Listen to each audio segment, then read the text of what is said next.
I couldn't bear the thought of being stuck with a pregnant woman, making me raise the child alone. His eyes showed disgust, but a big smile spread across his face, knowing this day would come. Even though I had seen it coming, I quickly went to my room, returned with some papers, and handed them to Adam. His face twisted in shock. "What the hell? What's this all of a sudden?" he yelled. "Well, it was your idea. Now, sign it quickly. I'll submit it tomorrow," I said firmly. His face turned red with anger as my words hit him hard. "Watch closely," I declared. "I'll make you regret how you've treated and looked down on me all this time. My name is Rachel. I'm a 31-year-old housewife. Until 5 years ago, I worked for a big mobile company. I met Adam Johnson, my boss, when I was 26. We quickly fell in love and got married. Adam, who was 5 years older than me, was very reliable, especially when teaching me the job as a newcomer who didn't know much. I was very grateful for Adam's clear instructions. We became friends and often went out to dinner. When he asked me out, I was thrilled, especially since I had never dated anyone before. It's embarrassing to admit, but as a cartoon enthusiast, I was always more interested in 2D characters than real men. However, seeing my high school and college classmates getting married, I started to feel the pressure. When I fell in love with Adam, I secretly promised myself that he would be my first and last love. So when we started dating and got married a year later, I was overjoyed. I was extremely happy. Adam was good-looking and popular among our female coworkers. I was proud to be his wife, and many congratulated us, saying things like, "Congratulations," or "I'm jealous, but I wish you happiness." I was filled with joy and couldn't imagine what was coming next. "You're quitting your job," Adam said. "You're married to me now, so you quit your job, right?"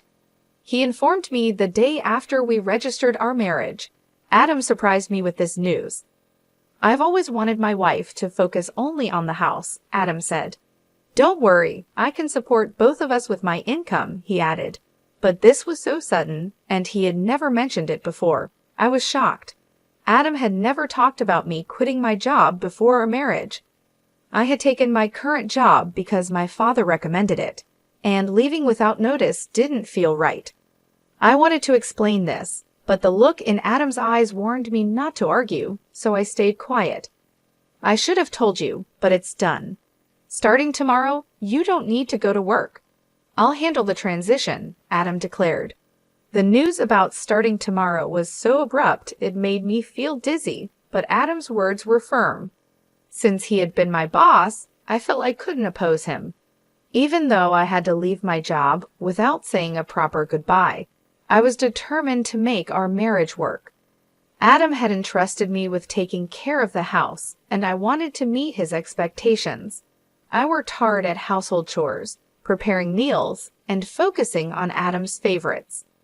Although Adam ate without saying anything about the taste, I longed for a word of appreciation. After quitting my job, I felt like no one recognized me anymore. One day, Adam asked, "Is my jacket clean? I have an important meeting tomorrow." "Yes, of course," I replied, seeing his domineering side with old-fashioned views. I reminded myself how lucky I was to have married him and tried to meet his expectations. With no personal income, I had to rely on Adam for everything. Our relationship often felt more like that of an employer and housemaid than a husband and wife. Our married life was generally smooth until one day when I fell ill and couldn't get out of bed. I felt very tired and weak, thinking I would catch up on housework the next day. Adam entered the bedroom and angrily asked, "What are you doing? Get up and make some food," as he kicked the blanket off me. "I'm sorry, I'm feeling unwell. Can you manage something for yourself today?" I explained, hoping for understanding. Instead of nodding or comforting me, Adam frowned and said, "You don't work, yet you're lying down just because you feel a bit sick. Pathetic? Get up," and kicked me again. The day Adam came home after midnight was the day I chose to share some news. However, when he entered, the smell of alcohol made me feel nauseous. His face was flushed and he staggered as he walked. It was surprising how much he had drunk, especially without notifying me, even though I had prepared dinner. I stood in disbelief. I got up from the bed, never thinking he would demand housework from his sick wife. I had never imagined he could be like this before we got married. Maybe it was my fault for not seeing it, but it was just too much. I found myself doing chores while tears ran down my face. Several days passed, and my health didn't get any better. Then I realized I had missed my period. Panicking, I rushed to the drugstore to buy a pregnancy test. When I tried it, the result was positive. Tears of joy flowed naturally, and I decided to share the news with Adam when he got home from work. My spirits were lifted instantly. The day Adam came home after midnight was the day I chose to share the news. But when he walked in, the smell of alcohol made me feel sick. His face was flushed, and he staggered as he walked. I was surprised by how much he had drunk, especially since he hadn't told me he would be out drinking, even though I had prepared dinner. Eager to share my pregnancy news, I told my intoxicated husband, "I haven't been to the doctor yet, so it's not confirmed," I began eagerly. However, Adam's face darkened as he responded, "A child? What have you done?" His tone was harsh, unlike anything I had ever heard from him before. "I don't want a child." "Damn, this is the worst. If you're going to have it, raise it yourself," he said. His cruel words shocked me. He rudely stripped off his clothes and headed to the bathroom. I couldn't believe it. I couldn't understand why he would say such irresponsible things about our baby instead of being happy. The joy I had felt moments ago was immediately replaced with deep sorrow. Why would he say such things? He had never mentioned not wanting children before. We hadn't even been using contraception, so I naturally thought we both wanted children. As I hung Adam's jacket and was about to take his shirt to the washroom, I noticed something else. A piece of paper had slipped out from the pocket of his dress shirt. I could tell it was a receipt because of its texture. At first, I thought it was just a receipt from tonight's gathering and was about to throw it away. But then I saw the name of the place. "Is this a motel?" My hand trembled as I held the receipt. It was indeed a motel. The shock of this discovery weighed heavily on my heart. Why doesn't Adam love me? Isn't marriage supposed to be between two people who love each other? We've only been married for just over a year. How could this be? I have been lost in imaginary romances for years, never really experiencing a true relationship. I couldn't accept this harsh reality right away, but the idea of Adam cheating started to make sense, and everything began to fall into place. Had Adam been using me from the start of our marriage? Was he truly in love with the person he was cheating with while I was just a convenient housekeeper? These doubts swirled in my mind. Was that why he reacted so harshly when he found out I was pregnant? As I struggled with these thoughts, nausea set in, and I became convinced something was wrong. Yes, there was no doubt now maybe the reason he made me quit my job was because his mistress worked there. Everything started to make sense, as if he had married me for stability, not love.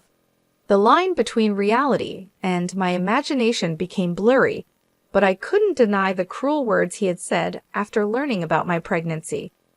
That day, I decided to gather evidence of Adam's cheating. From then on, his cold behavior toward me was undeniable. It was as if he couldn't forgive me for getting pregnant. Even though he knew I was suffering from morning sickness, he would deliberately eat smelly foods near me and criticize my housework, forcing me to redo tasks. My pregnant body had to endure a lot, and my heart felt heavy. Despite this, I continued to investigate his affair. Adam never let go of his cell phone, even taking it with him to the bathroom, making it impossible for me to sneak a look. When I secretly checked Adam's room, it was always neat and tidy, with nothing incriminating in sight. He was meticulous at work, and his desk was always in perfect order. I realized it would be challenging to catch him off guard directly. I often checked Adam's pockets for evidence like receipts, but my investigation was difficult. I thought about hiring a detective, but didn't have the money. While I was deep in thought, I received an unexpected phone call from my father.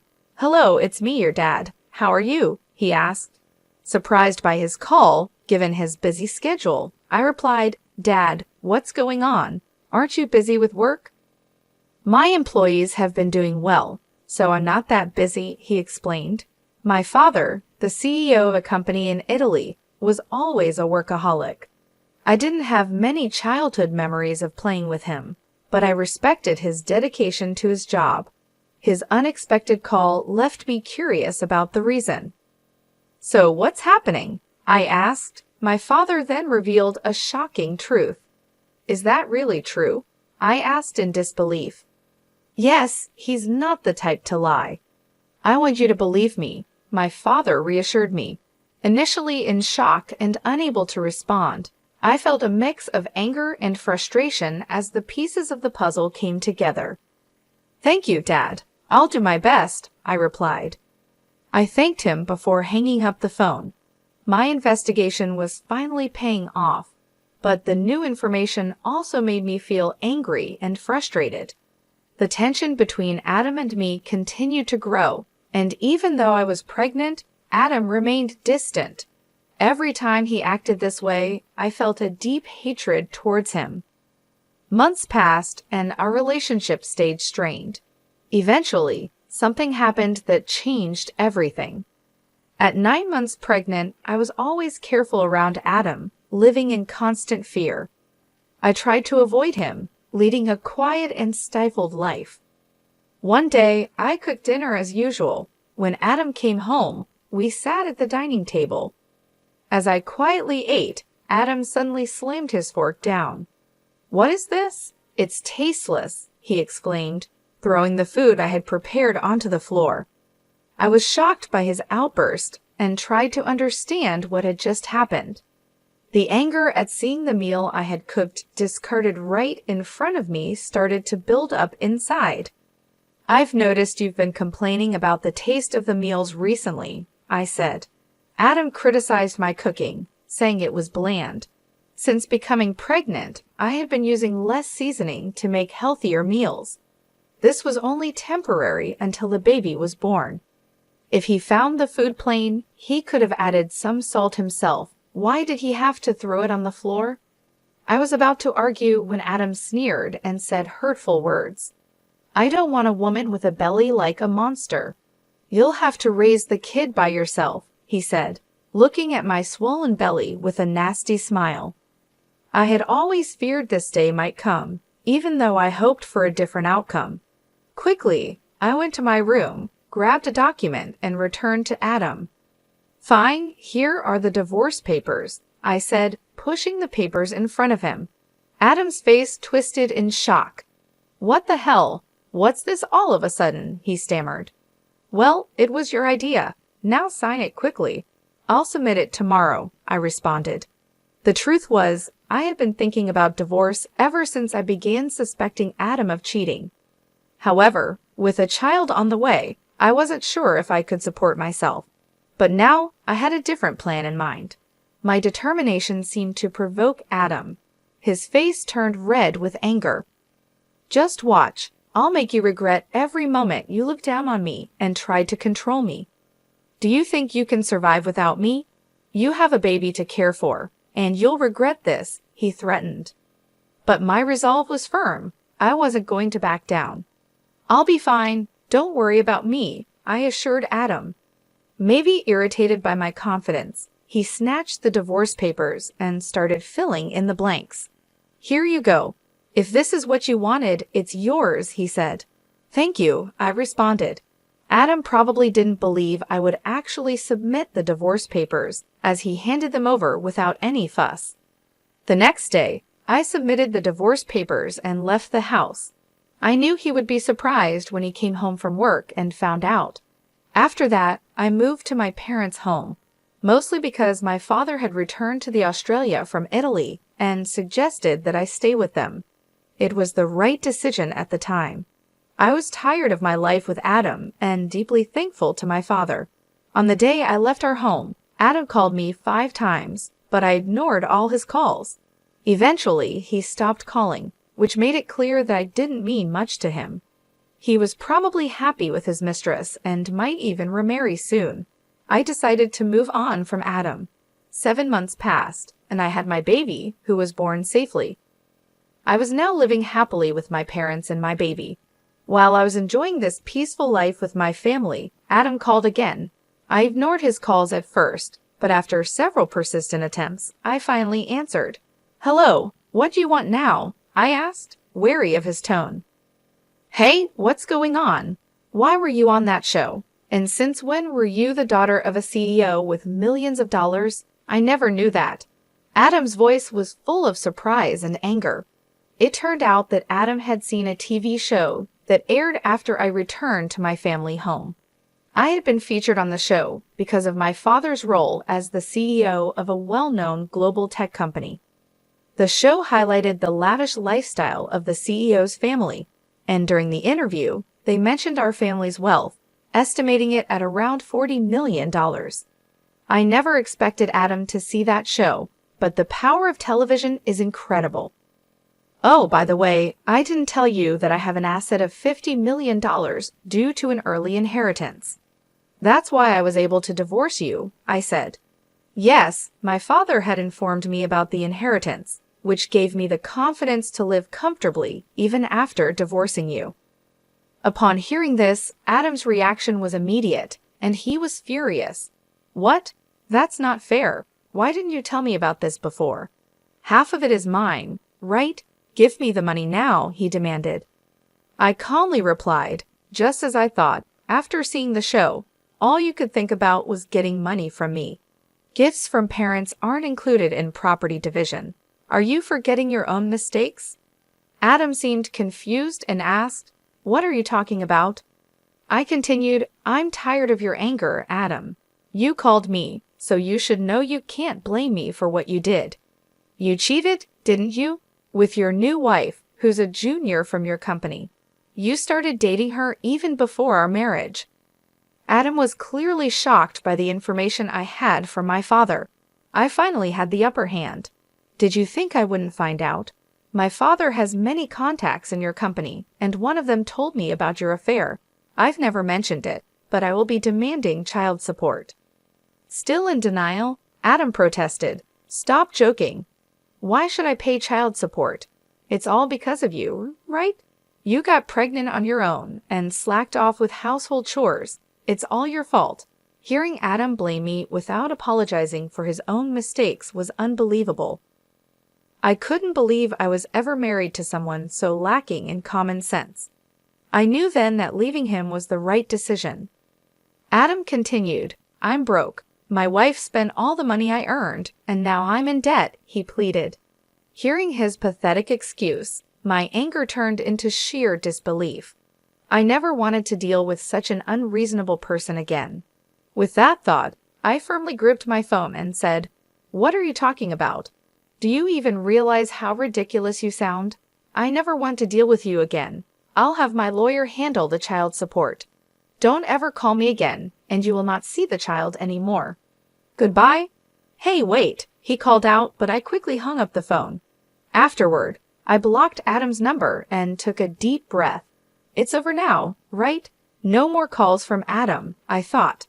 I no longer wanted him disrupting my peaceful life.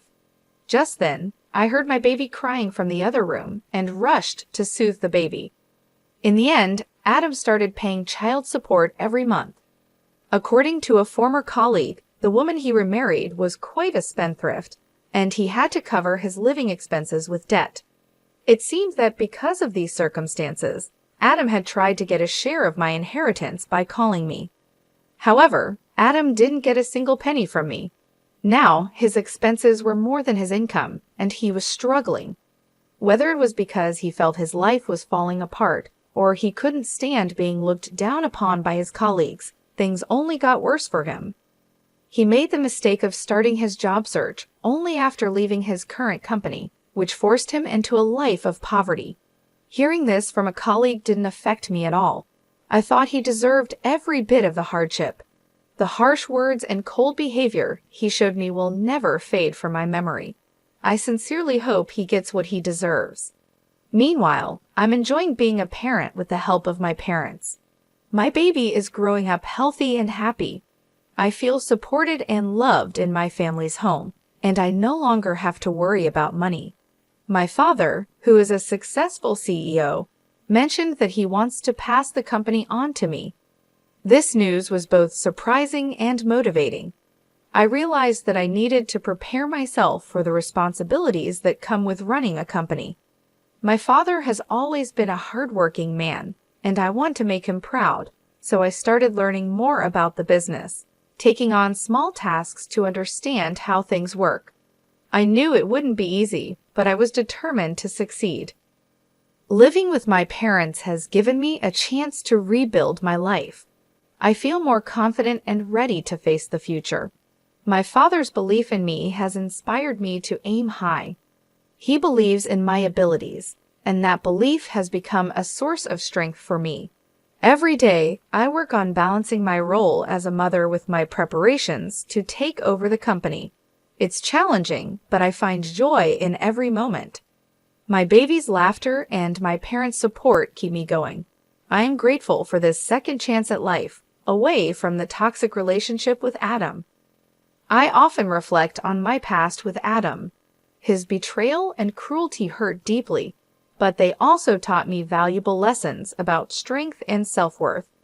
I have grown from that experience and come out stronger. Now I am focused on building a bright future for myself and my child. The pain of the past is slowly fading, replaced by the hope and excitement of what lies ahead.